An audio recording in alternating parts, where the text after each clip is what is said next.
All right, so this is still the AM show, and we will be discussing something that is very dear to your heart that has to do with jobs. You know, much as government is the biggest employer, it is unable to employ everyone who needs a job, which is why the private sector comes in.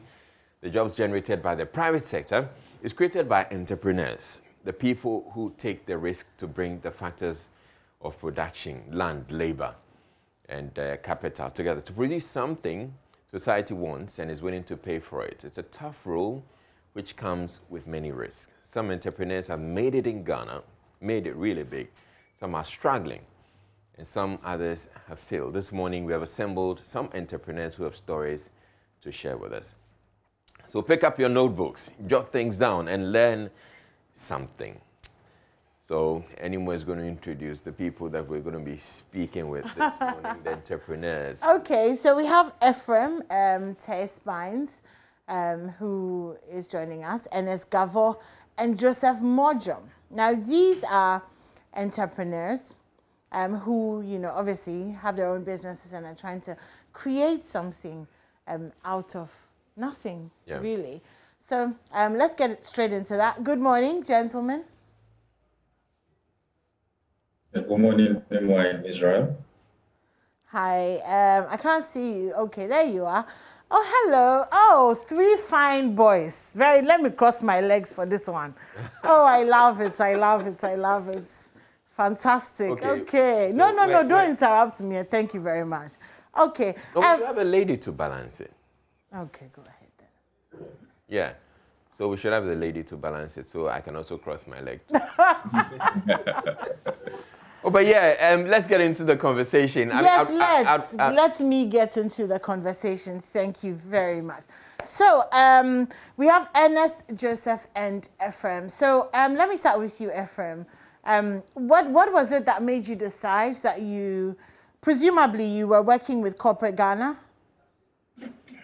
Yes, I was. Okay, so what made you decide that you were going to, you know, step out of that role and try and do something yourself?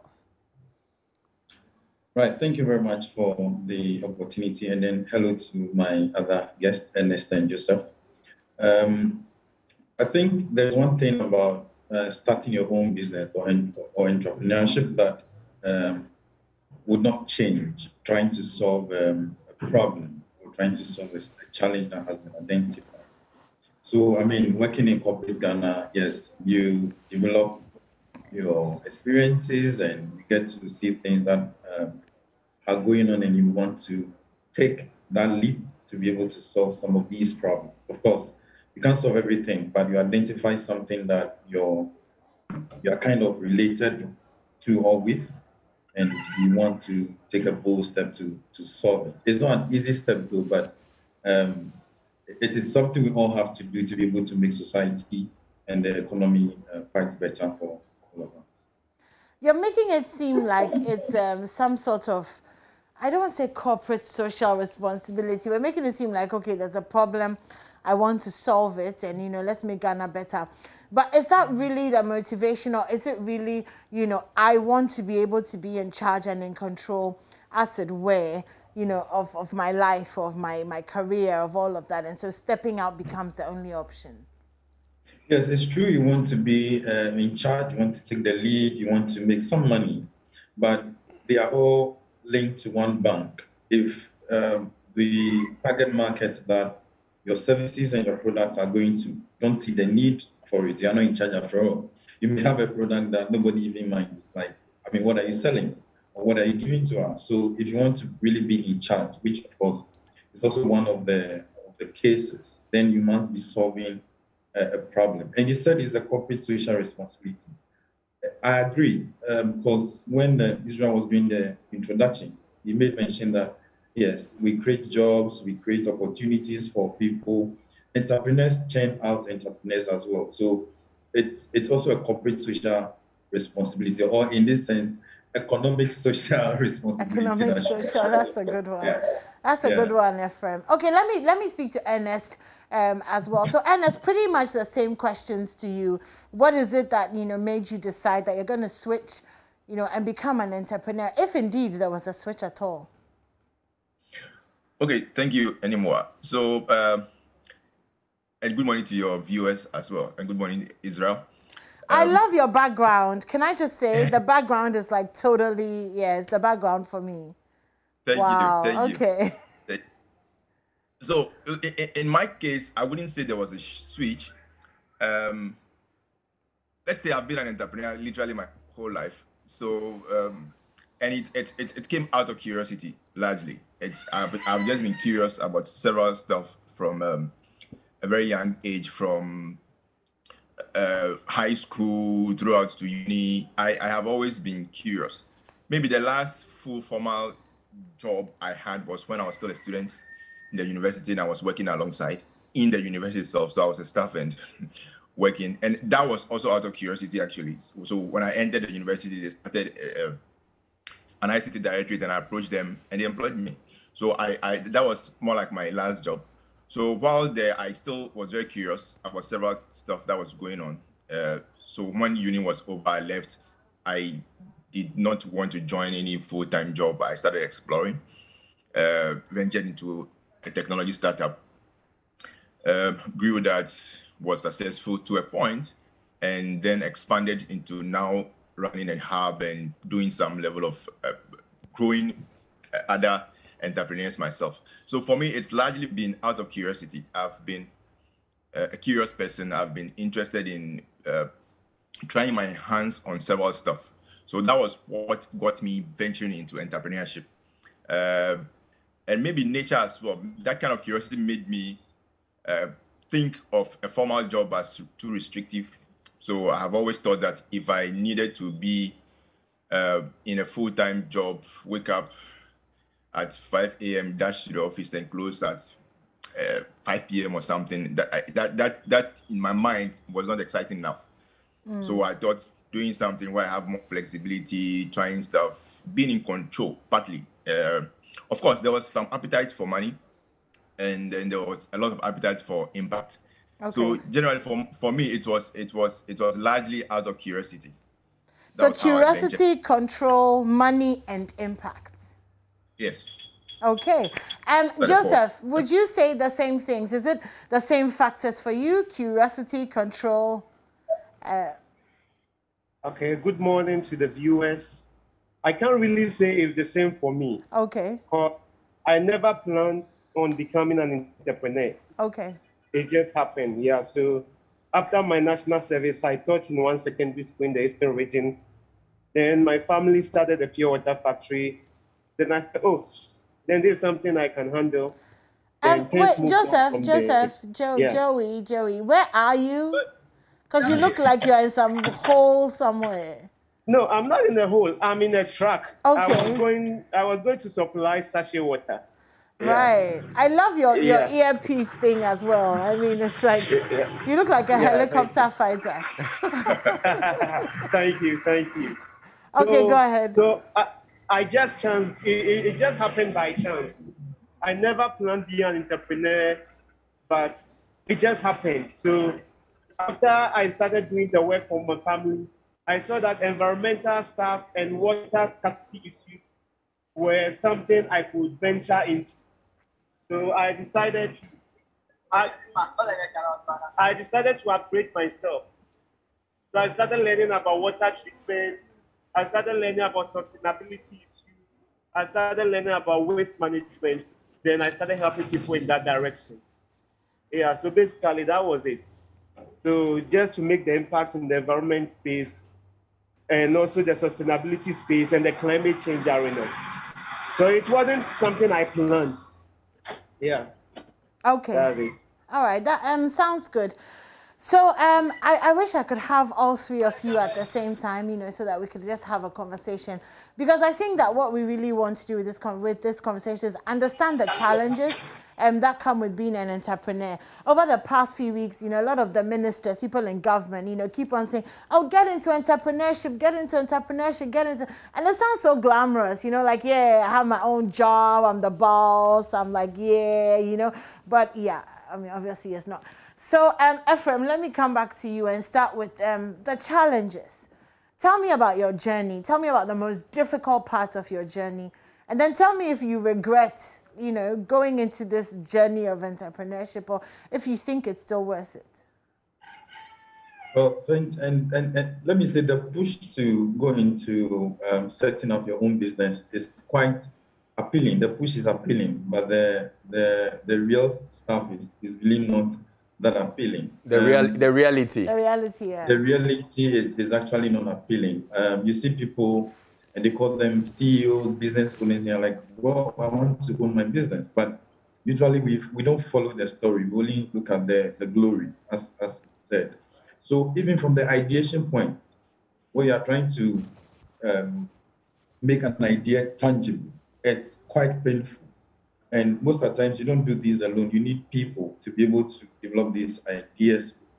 So sometimes you are communicating what you want to do, but the people around you are like, okay, especially if it is a new service or product, people are very skeptical because why don't we stick to what is going on already?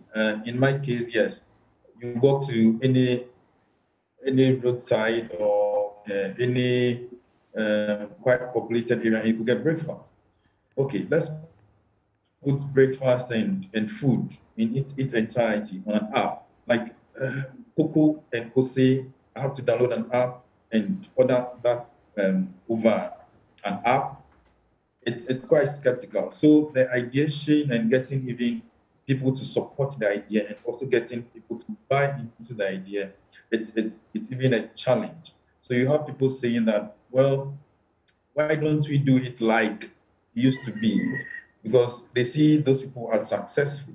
So why don't you just take the broad way, I should say, and just follow suit and also get part of the market that the existing players are already in. You're like, no, I want to take the narrow path and bring something so new to the market. So the ideation part is even a very big challenge. Okay, and then obviously from ideation, you move to the actual implementation of the ideas. And what's that like? Let me move to Ernest with that question. So Ernest, I mean, Ephraim has talked about the ideation and, you know, coming up with all of that. But after the idea, it's the implementation. Now, what's your journey with implementation been like? Especially with the systems that have been put in place, you know, before you can establish this kind of thing and the checks and balances that exist. Okay, thank you, anymore. So, continue from where Ephraim stopped. You know, the people factor is big, as Ephraim said, and then you get to face the systems, as you intimated. Now, when you have the idea, you may not have the resources. Now, in our ecosystem, or in Ghana, so to say, there are not a lot of support systems for especially a young person who probably has a brilliant idea and want to start something. You know, I have had the opportunity of experiencing other systems, the US, the UK, and how their systems work. We've all heard about the Silicon Valleys. There are all kinds of those systems across the globe. In Ghana, it was only recently that we started having the tech and innovation hubs spring up. And that looks encouraging as of now. As at the time I was starting out, there was nothing like that. So you are going to be tempted to go rent an office. And if you live in Accra, you know that those kinds of charges could be very ridiculous.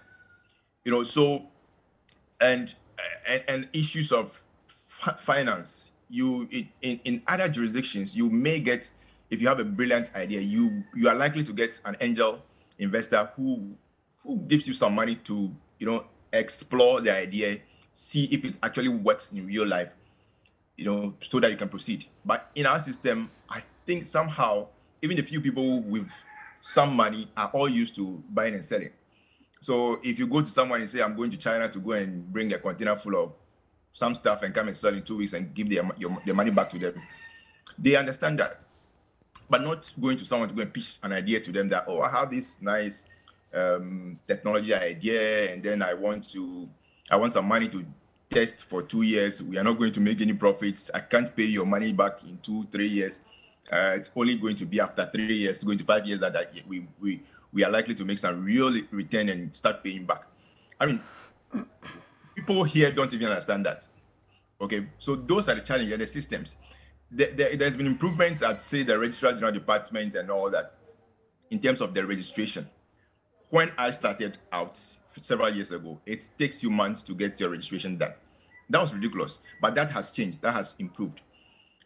In terms of when you are done starting out and you've been started, one of the difficult areas, and just a few days ago, I hosted on a webinar, I hosted a webinar where we had the technical advisor to the GRA commissioner, and we raised some of these issues of taxation. A lot of young entrepreneurs that start businesses, especially if you have a physical space, the next thing you realize is that the authorities approach, they want to collect taxes, all kinds of ridiculous monies are slapped, and you don't even understand why. So those bottlenecks are there. The lack of, should I call it, infrastructure or facilities or resources to support those with ideas who want to bring them into fruition. Because it's a journey. If you have, it could be a brilliant idea. You can be the next Facebook or the next Twitter, next WhatsApp or whatever. You need to go through a process. You need to ideate. You need to do your MVP. You need to test, and it costs money. It's never free, especially for those with ideas in technology. It's not. We all say that, oh, you don't need money to start a business. Yes, but you still need some resources. Even if you have to get a laptop, it may cost you money, or you may have to borrow it from somebody. If you have no one to borrow it from, it's an issue. From other stories we hear from around the world of successful businesses, especially from America, you hear them speak, I started from my dad's garage. And all. In our context, your dad doesn't have a garage. Exactly. Your dad doesn't have a garage. How many young people even with parents with garages to start from? Yeah. So those become issues. Those are very limiting. The barriers of entry of being an entrepreneur can be difficult. So on the issues you mentioned of government in the drive to resolve issues of unemployment, trying to push people into entrepreneurship. Yes, Ephraim mentioned it. It's always not that it's not that glamorous. We all hear these nice stories. So today I'm on TV. Everyone will see, okay, that's a successful entrepreneur, but you have no idea how difficult it can get. Yeah. So we need the support systems. Luckily, the hubs, the ecosystem enablers, they are springing up. So there's need to get them well established, so that when a young person wants to start a business, the difficulties are reduced. There will always be difficulties, but there's some level of support systems for them to start with and explore their ideas further. All right, fantastic. And let me move to Joseph. Joseph, you are out there this morning, delivering your pure water sachets, and all of that. What are some of the challenges that you face, your, peculiar challenges in your industry, the things that make it really difficult for you, and how sustainable do you think it is? How long are you going to be delivering pure water sachets? Okay, thank you for the question, but I want to make a comment about what the earlier speaker just said. Sure. Yeah, you realize that in Ghana, we are mostly into importing stuff. When someone has money, I want to import, then get some 2 or 3 shops, then we can sell it. Sometimes I don't blame the people. Our culture is in such a way that when you employ people, we as a people, we don't give our best doing our work. Excuse me to say that. And sometimes people are looking for ways to bring the investor down. So when you are selling an idea to someone to fund you, the person is thinking, this money, am I sure the person will bring it back? Why wouldn't I just go into importation and get my family members and we sell? So it makes it really, really difficult for you to get funds. And coming to my question, in my industry, you need electricity to produce water. So like all manufacturers say, if the electricity tariffs are high, that means your cost of production is going high. If in the dry season, there's doomsday, that means you can't really sell your water to make money. So there are a whole lot of challenges in the industry, though it's sustainable. Because if you look at climate change and global warming and water scarcity issues, you see that people are drinking water that is unwholesome. So anyone in that industry, it's likely you make it, because the FDAs and community water and Ghana water, they are not able to provide the services they ought to provide to the citizenry to the fullest. So anyone in that space, there's an opportunity for you to also impart and get clean water to the people. But the question is whether the country as a whole will recognize that where Ghana is going to in terms of water scarcity issues is a scary thing, and whether global warming is actually affecting even we Ghanaians. Because we talk about global warming and people don't think it's something that is affecting us. They think it's affecting someone somewhere. So it becomes a challenge if you are selling that idea to people that, oh, I'm projecting by 5 years there will be water scarcity issues. And if you have a water company, or if you, I know NGOs like Safe Water Network, that they go to villages, they drill boreholes, they mechanize it, and they sell it to the community members. Or they put their pumps on the river and they treat it and they sell it. Because they've seen that Ghana water or community water cannot do it on their own. So they've entered into the space with their technical know-how and they are supporting. So if the country as a whole and government as a whole will realize that entrepreneurship, and if it makes a chance for others to come into those spaces, we will make it, and Ghana will be better off. Because if not for this job, I would have been searching for a job. Yeah. But now I get job offers and I tell the people, no, this one won't help me. Okay. Because I remember someone sent me a job offer recently, a very huge payment that they would have paid me. I told the person it's not in line with my plans. But if it's not for this, I would have been searching for job. Yeah. So basically, we Ghanaians as a whole, we should be truthful. So that when we are looking for funds from people, they'll know that they'll not say, oh, we gave our money to these people, they squandered our money. So when we give it to you, you are also going to squander it. Yeah. All right, so I'd want to come in. I'll stay with you, Joseph. Yeah. So for me, the question I'd want to ask you is, okay, there's one issue or one challenge that runs through for virtually all entrepreneurs, which has to do with managing human resource. And specifically in Ghana, or particularly in Ghana, we have this challenge, as you indicated, where it appears the people who you employ are seeking to bring you down. How do you manage the human resource to ensure that you have people who are dedicated to what you're doing and will support you all through? Okay, thank you for that question. Okay, initially when I started, I was having a huge problem with that. Because in my industry, you find out that in the raining season, people are not drinking water, so your sales go down and everything, and people will want to work for you. But in the dry season, your demands shoot up, and your workers, other companies are trying to poach your workers. Okay, so what we did was to try to be training people always. We trained excess staff more than we need, so that in the dry season, we always have people to work with. Because at first, we used to bring people from Kokorudia or places far from our place, and it was huge costs. And in the dry season, they won't stay. When you need them, they won't stay. Other companies will promise them bigger salaries than you can offer. So what we did was to continuously train people. So I always have excess hands, especially in the rainy season. All right, so that's how I intended to. Yeah. All right, so I put the same question to you, Ernest. How do you manage the human resource, and what are some of the things that these people do that are inimical to your business, Ernest? Thank you, Israel. I think we, as a nation, we have a crisis when it comes to attitudes. We don't discuss it enough. But if you just get to run a small business and you realize that we have a crisis. The attitudes towards work are bad. Sincerity is totally absent. Honesty is, in a lot of people, is not in their books. So it's a big issue. You see, you can't run a business with machines alone.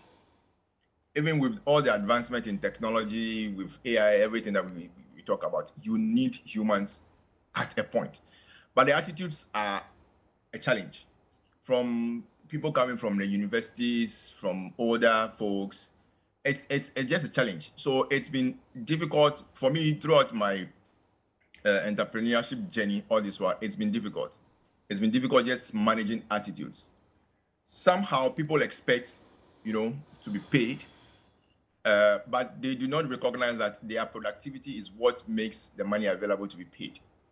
So someone works lousily to work, comes late, wants to skip work several days, but they expect to be paid at the end of the month anyway. People do not exert themselves a little bit just to achieve anything. I'm not too sure how that has become so ingrained in our attitudes, but it's a national crisis. I've heard people blame, especially the universities. I don't know if they are the cause, but it's heartbreaking to find a young person out of university with so much entitlement, with that mentality of entitlement, believing that somebody owes them a job and that comes with a salary. However, they do not believe that they need to work hard to earn it. There's that disconnect where people think that, okay, employ me, let me get the money, but I don't have to work hard for it. So for me, there's some attitudinal deficit in the entire Ghanaian populace. I'm not too sure how to diagnose that, but it's a challenge. Managing humans as a business owner is difficult because as a young business owner, you don't have a lot of money. You can't pay people so huge to impress them. Even if you have all the money, you can't give it all to them. But people have so high expectations. But often you find out that they can't even do much for you. So you employ people, they don't exert themselves, you end up doing so much. And that is so frustrating for almost all the businesses that I know. I run a business network as well, the Engine Business Network, that has close to 500 members across the country. And this is serious. You find entrepreneurs changing stuff every now and then. Somebody comes in for no reason, they vanish. Somebody comes in, the next day they are stealing something. Somebody comes in, the next day they are putting up attitude. It's so frustrating. I wouldn't say I have a solution on how this is going to be resolved, but probably from the universities we can start doing something. Apart from EBN, I run a hub at Adenta now where we are trying to build skills, build attitudes, soft skills, encouraging people to, know how it works in real life, especially those students in the universities, know what the expectations are for them when they transition into work. Because all these issues we talk about unemployment, no jobs, people holding CVs, walking up and down, there are jobs. I wouldn't lie to you. Of the over 500 people I have in EBN that are entrepreneurs, almost every single of those entrepreneurs, they have a need. There's an area of the business they are looking for somebody to, take up and solve for them. Almost all of them are overburdened. They work too hard. They need people to do specific things for them. Most of them have tried several times to employ people and they come in and they cannot do jack. So these issues of jobs, if only a lot of, especially the young ones, I have difficulty saying this because I'm also a young person. Especially I'm more interested in the fresh university graduates. If only we adjust a bit in terms of our attitude, our commitment to work, honesty, dedication, we would reduce all these challenges of unemployment. Because I know entrepreneurs that are working too hard. They are doing the job of 5 people. Yeah. Now, Ephraim, Ephraim, I'd want to ask you, how much of this challenge with human resource would you blame on the workers, and how much of it would you say has to do with the entrepreneurs themselves? Because there are people, employees, who also say that the employer or my boss or the owner of the business is not running the business like the way a business should be run. And yes, we understand that the entrepreneurs have challenges, and so when they have challenges, they find a way around the challenge. Could that be one of the problems that's causing the employees to also behave the way they are behaving? Yeah, I would say, even from the employer point of view, of course, my colleagues will also bear the fact that the employer is not always right when it comes to employee management. Sometimes we also engage people, and the understanding that has to go with the engagement sometimes is not well communicated. So in your mind, okay, this is what is expected. In the person's mind, this is what is expected. So that sync is not really there, but that is just one part of it. Now, when you go to the employee side of things, I would even suggest, I don't know how this would work, if the universities could team up with the maybe a consortium of entrepreneurs to be able to even touch some of the programs that are being studied in school. I think that might help because people come out from school and, um, as an entrepreneur or a startup, you don't have um, tested systems in place. These are systems that you are now developing. And these people need to understand some of these systems to be able to own the system. Because as Ernest said, you can't own it's your business, but you can't own it end to end. Someone has to hold an end, another has to hold the other end. So these people have to have the capacity to be able to handle the business as if it is theirs. And the willingness and the commitment to do that sometimes is not there. Of course, there are some good employees out there, of course, in our teams, but in entirety of things, employees are just not, I would say, not ready. As I said, they come in, there's so much expectation because maybe they've heard stories and they want to have a car, they want to have bonuses, they want to have every other thing, and the input that will take automatically, if a company gets to a certain level, you don't have to ask for these things. These things will automatically come. I always tell staff, if we get to a certain level, you don't have to come and say that we need a car, we need this, we need it. Those things will come. They are part of plan. I don't know any entrepreneur that will not have those things in plan, but it is at a certain milestone that you are able to say, okay, now we've gotten to a level, we are liquid enough to be able to do A, B, C, D. So I think the understanding and the expectation from the HR point of view, it's quite bleak when it comes to the current employees. And as my colleague said, you don't have a huge budget. So you can't go for very experienced people who might have gone through some of these processes to understand that you need to do ABC up to maybe a J before you're able to get XYZ. So they come and you're like, okay, we need ABCD, which is not available. Now, I also want to quickly say something. I think Ernest mentioned it on government help. We need an available help system. I also believe that as soon as a business is open, there should be the government agencies that are responsible for business development to even follow up to see what is going on. When it's time for taxes and all that, you see them with all their cars and their men at your office without even inviting them. You don't even know how you've been located. But when you set up a business, nobody cares. They only do the registration, come and renew it every year, and that is what it's expected of you. But I believe that as soon as a business is registered, maybe there should be a system to track and see if that business could be supported in so many ways, which of course is a good thing for the economy and the government in power at the moment or at the period. It's a good thing because you see government saying that we have created job opportunity for X number of people.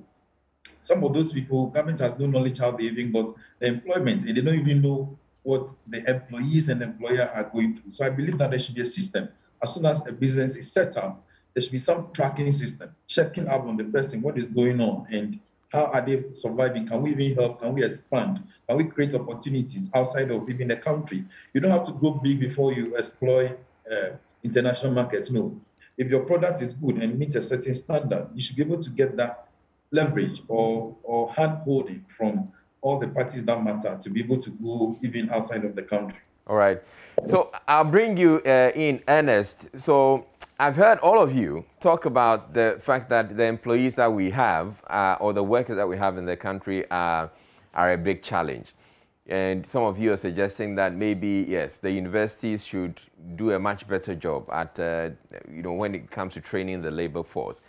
But then I'm also asking the people who we employ, who we say are lazy, who we say are dishonest, who we say are stealing, they are not so different, or the crop from which they're coming from, the stock they're coming from, it's not so different from where the entrepreneurs are also coming from. So we can also say that the entrepreneurs are dishonest, they cheat, they also steal.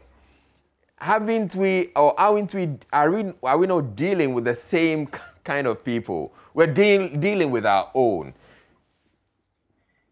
Well, Israel, I wouldn't say you are entirely wrong. Yes, we are all, in theory, coming from the same stock, but we cannot run away from the fact that the attitudes differ. For somebody to start a business in the first place, they tend to be, let me say, a different animal. Their appetites, their point of view of things tend to be totally different from everybody else. So I wouldn't say entrepreneurs necessarily are the same as the employees. And just let me just add, I'm not saying they are not good. I have very, very, very good young, a very young team, very talented young team. A couple of them I retained from national service. Solid. I think the difficulty has been how much you have to sift through to get the quality. And for most entrepreneurs, you do not have that capacity to do all that sifting. That can weigh on you a lot. I mean, over time, it took me a very long time to be able to put together a system of recruiting quality. Okay, so my point was that maybe if there was a way that process was made a little bit easier for the entrepreneurs, it would have helped all of us.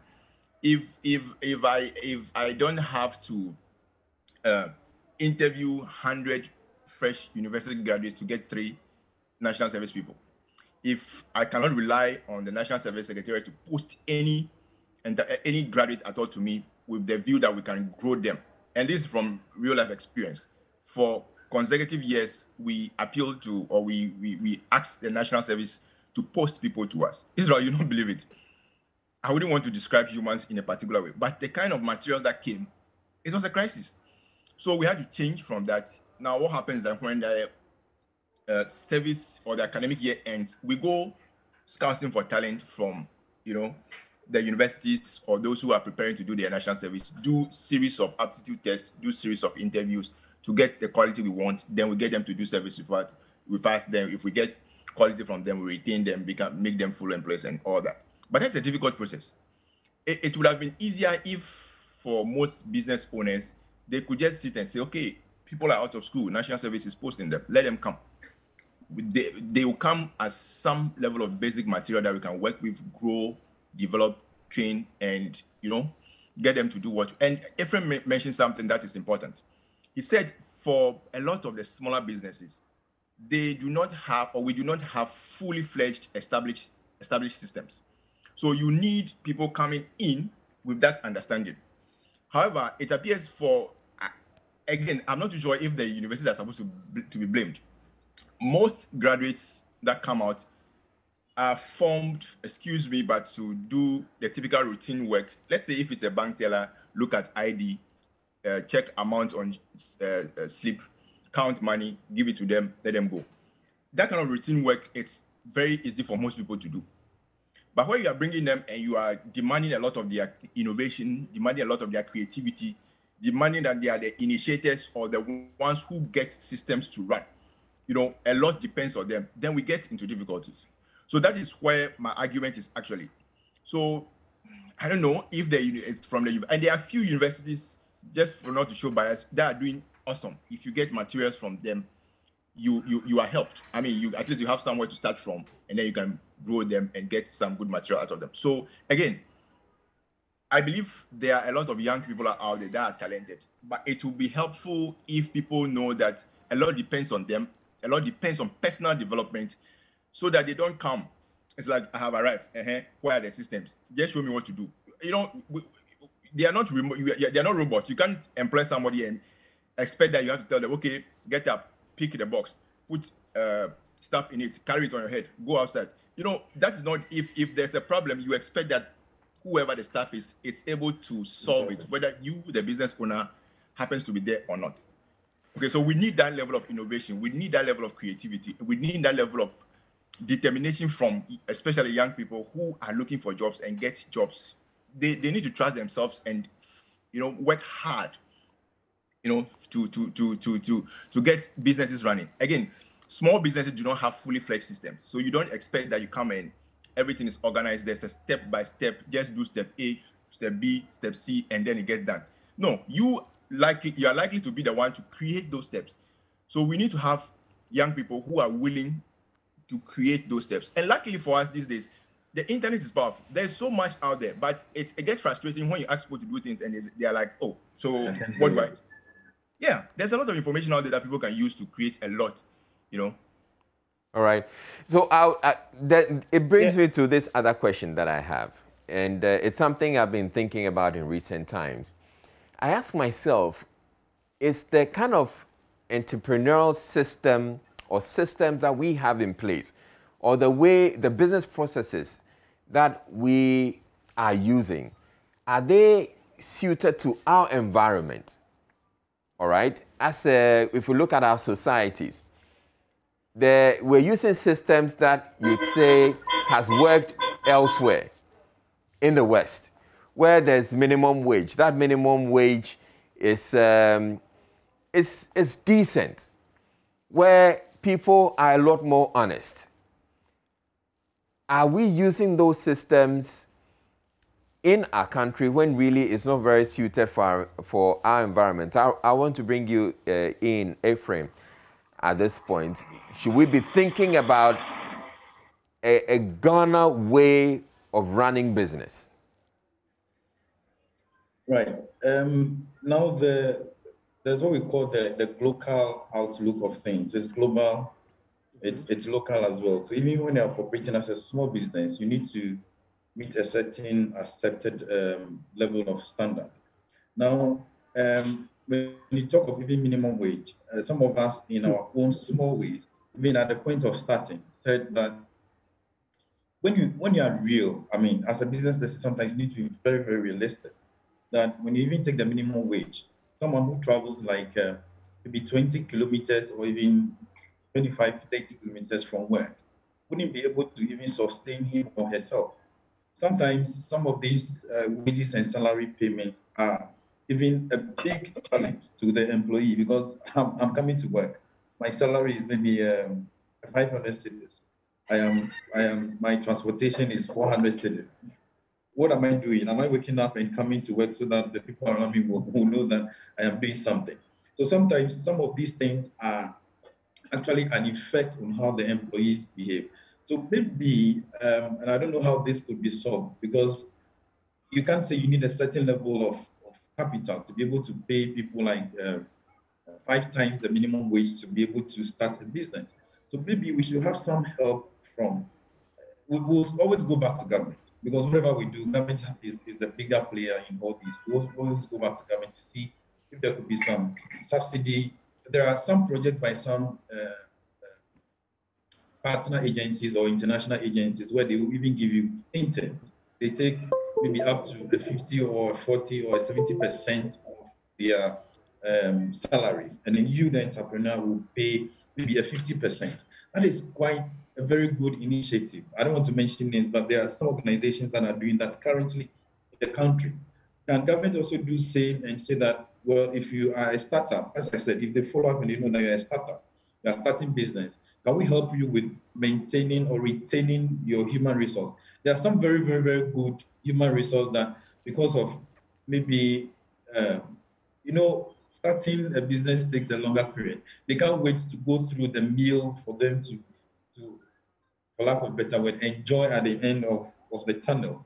So they come in 6 months, they want to go because they have personal ambitions as well. And if there's a system to take care of them, I'm sure they will even help the business owners to be able to build up the business to a certain level. So yes, we should have a Ghana way of setting up these systems to help business owners, but it should also meet a certain level of international standard as well, so that employees will be somehow comfortable. Yeah. In fact, if you're a startup or an entrepreneur, you don't sleep because you don't know what might go wrong. I mean, I passing the business to the hands of people, but you don't know what might go on. So you don't sleep. I mean, it's not an easy level to play at all. Yeah. So maybe we should have a Ghana system, but also with some conformity to what the international economies are also doing. Yeah.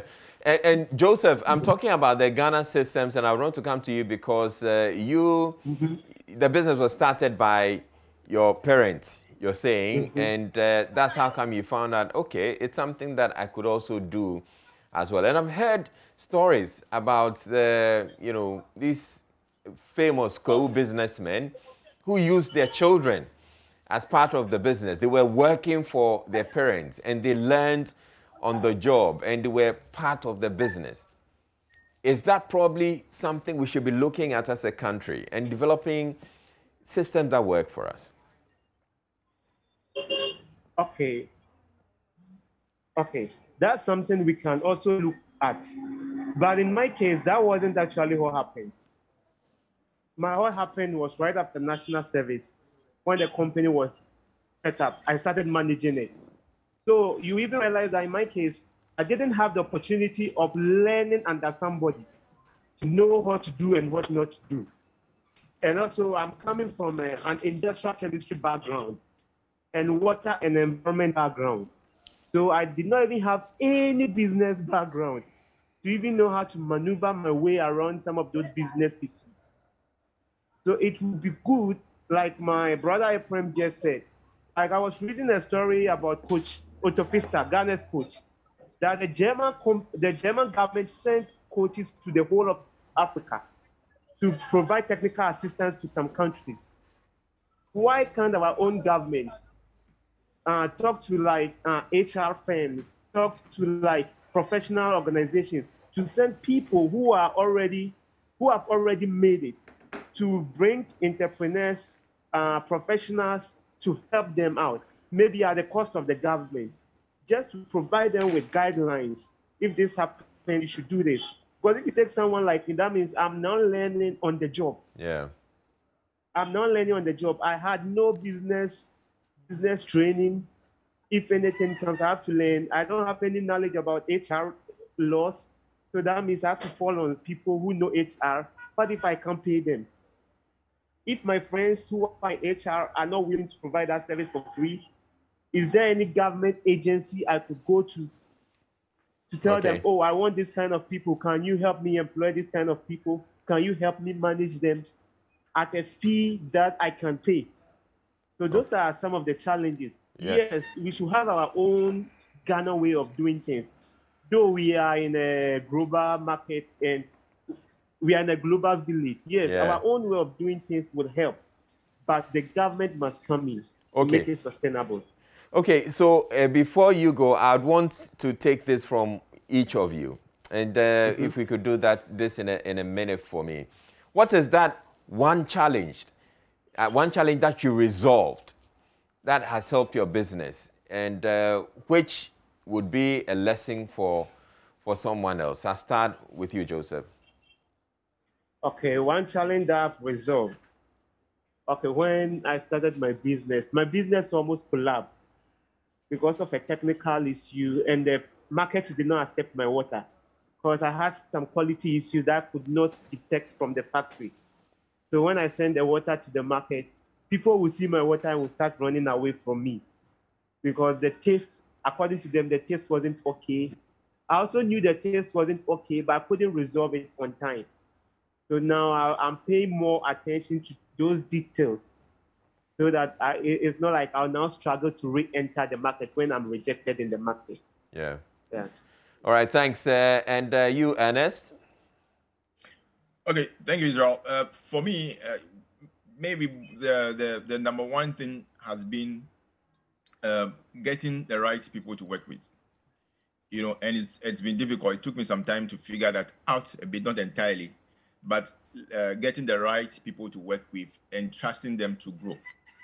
Okay, giving them the opportunity, trusting them to grow, and learning as an entrepreneur to not get overly emotional about the business, being able to delegate a lot of the stuff for people to do. Yes, they will make mistakes, but then you coach them to grow, and eventually that lifts quite a bit of the responsibility off your shoulder. You can supervise, you can mentor people, and it helps them grow. It helps you ease the pressure on you. So for me, the number one thing would be working with getting the quality humans to work with and trusting them to grow.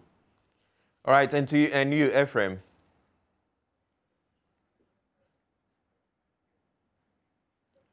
Ephraim, you have to unmute. Yes, I would say all the two that has been mentioned apply to me as well, but specifically, we run on an app, and what we thought would be the best way of delivering the services to the target market, there was this feedback that came, consistently, that they need a certain way of us to do it, and we have to kind of optimize our system to be able to make it very simple and straightforward for them to be able to use. That has been one of the things that really kept us going, I should say. Yeah.